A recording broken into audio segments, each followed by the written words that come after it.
Hello, students. Let us continue with our chapter 4.1 History of English Drama. Types of drama. As we know, what is drama and what are the various elements of drama, let us look at the types of drama. There are three main types of drama, that is tragedy, comedy, and tragic comedy. Now, what is tragedy? Tragedy means a play that ends with the death of at least one of the main characters. So definitely it has a sad ending. It does not have a happy ending. So such kind of plays or dramas are known as tragedy. Comedy is just the opposite.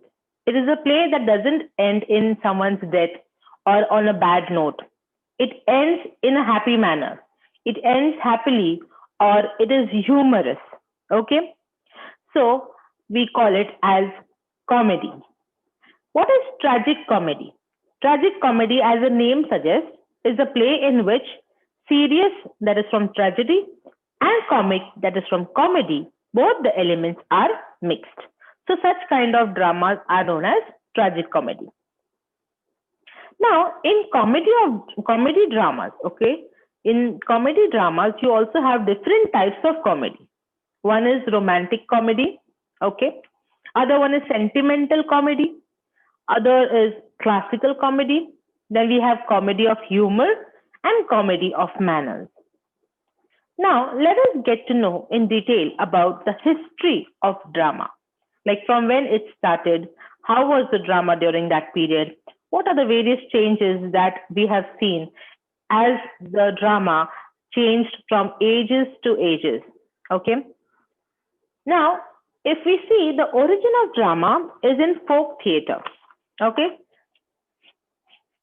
We therefore cannot consider drama as a mere part of literature. Drama is not just a part of literature. It's also a part of the entertainment that was carried on in the, amongst the people in the society during those times. So words are the medium of literature as an art, but drama is a multiple art. Why it is a multiple art? Because it uses multiple things, okay, to display itself. That is, it uses words, it uses scenic effects, it uses music, it uses gestures of the actors, and the organizing talents of the producer. The person who is producing the entire drama, how does he organize the talents, okay, that he has in order to put up a good drama in front of the audience? So the dramatist must have players, okay. If there has to be a drama, then there are three things which are essential. That is the players, that is the actors, okay. Then they need a stage and they need an audience. So with these three things, we can have a drama. Now the beginning of drama in England. Now we are talking about drama in England. It's very obscure. Obscure means it is not known. Okay, we do not know exactly when it started or which period it started in. Okay, we cannot, just give one particular year and say that yes, drama started from this time. It was there in the society in some or the other forms. Okay, so there is evidence to believe that when the Romans, okay, the people from Rome, when they were in England, they established vast amphitheaters. Can you see here in the picture?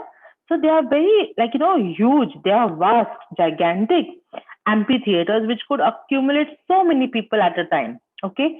So these Romans, they, established these huge amphitheaters and they had the dramas or the plays being enacted here, right in the center, okay, around the people in front of the audience.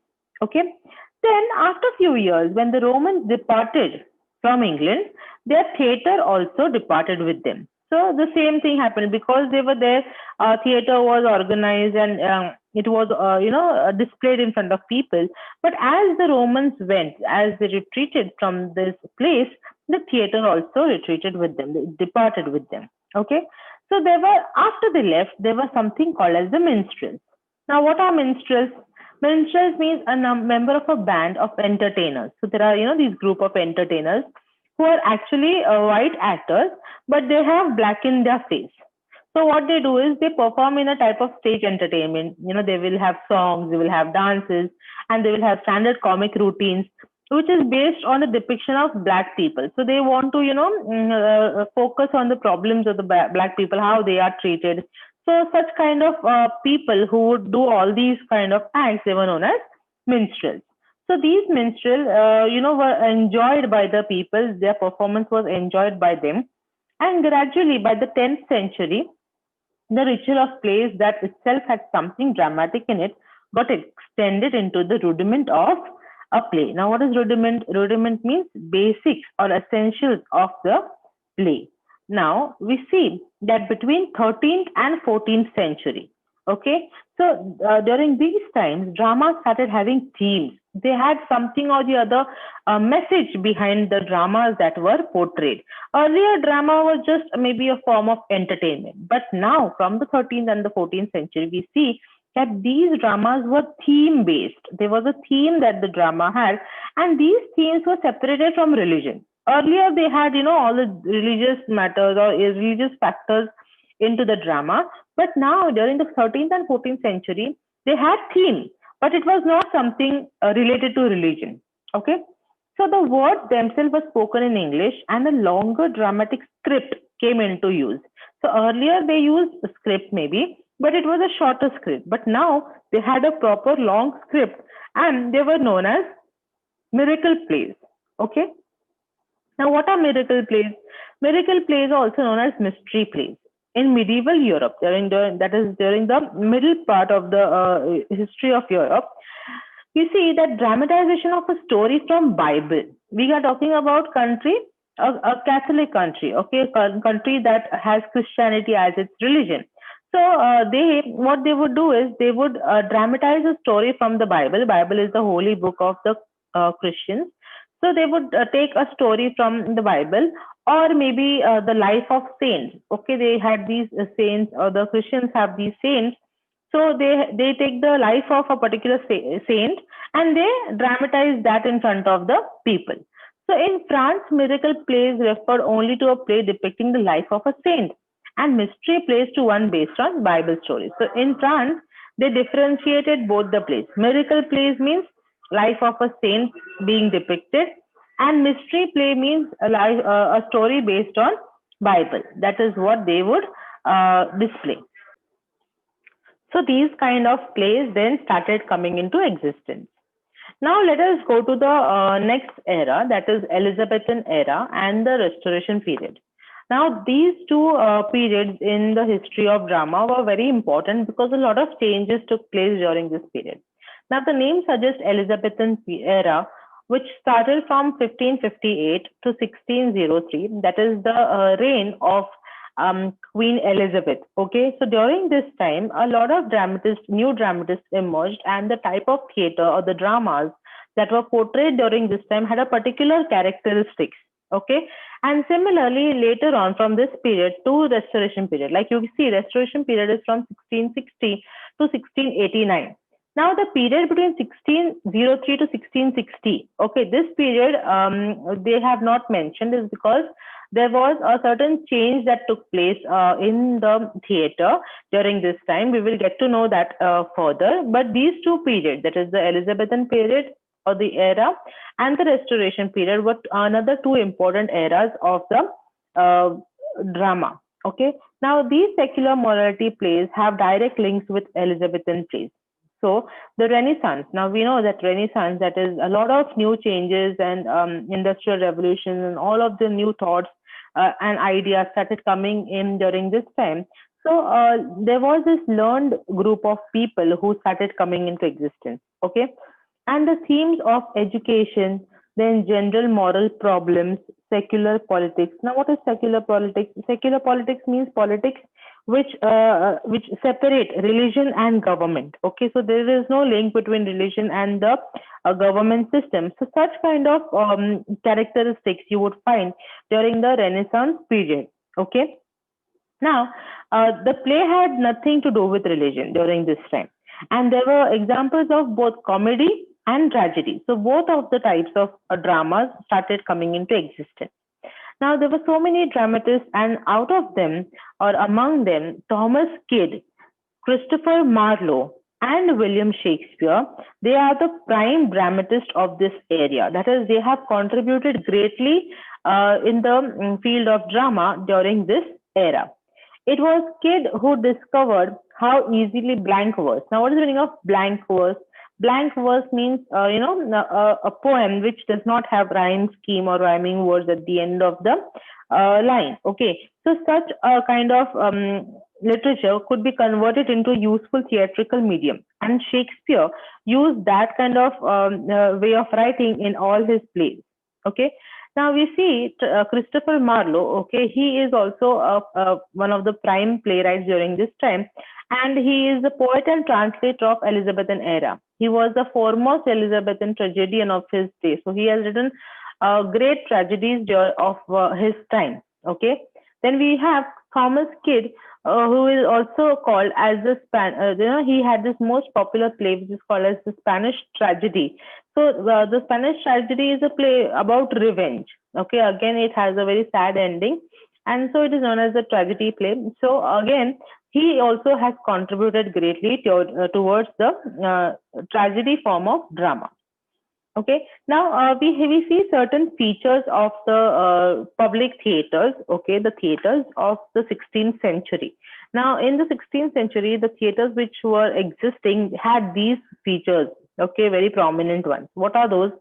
That the theaters were open sky theaters. Okay, can you see here? They do not have roof as such.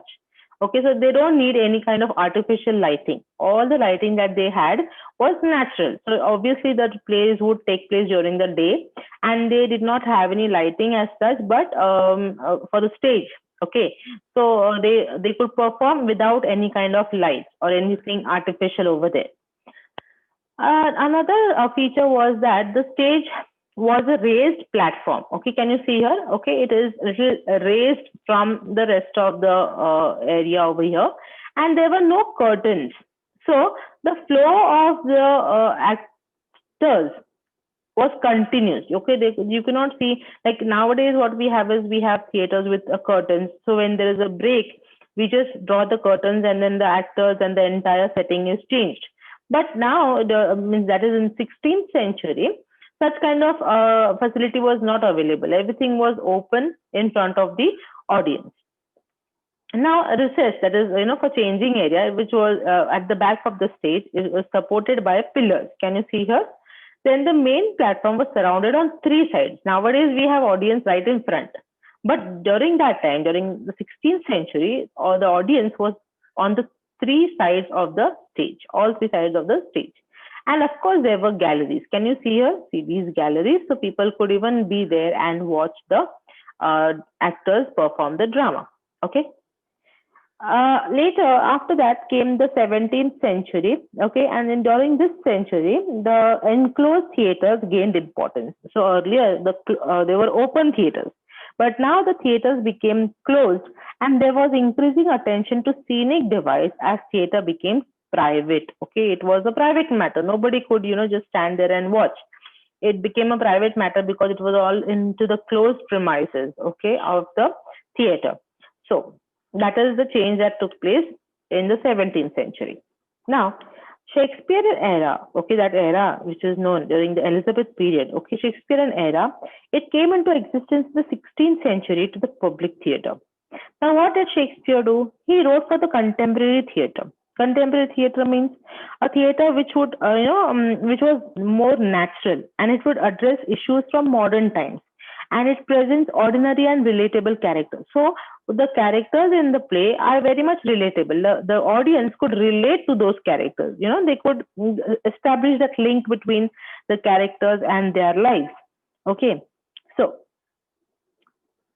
then we had something called as the Shakespeare and the Elizabethan stage, which was having great resource and invention. Okay, there were a lot of inventions that were taking place in the drama form of this period, and the genius of Shakespeare could not allow the rest of the drama of his age to be obscured. Like he started showcasing all the ways of human behavior into the society during that period. Then we have someone known as Ben Jonson. He is 17th century English poet and playwright. He is also a classicist, a moralist, and reformer of drama. And what he says is to speak and to speak well are two things. Okay? Why? Because a fool may talk, but a wise man speaks. So you understand that, the one who talks and one who speaks, they are two different people. Okay? So he is also one of the great person during this time. Okay, he his influence was considerable, and the Restoration dramatists leaned strongly upon him because he has contributed a lot through his poetry, through his prose, through his drama. Okay, to Celia is one of Johnson's best lyric. Okay, he's known as Shakespeare's contemporary, and the best known of his satirical, that is showing foolishness, plays are Walpole and The Alchemist. Okay. Now, I told you during this period, that is 1603 to 1660, you do not find a lot of plays or a lot of dramas coming into existence because this was the time of the Puritans. Now, who are Puritans? Puritans are, in Christians, you have you have the Roman Catholics and you have the Protestants. Okay, so Puritans were these English Protestants in the 16th and the 17th century, and they had this mindset that they wanted to purify the Church of Roman Catholic practices. Okay, the church was following all the Roman Catholic system, but the Puritans did not believe in that. They wanted to get rid of those,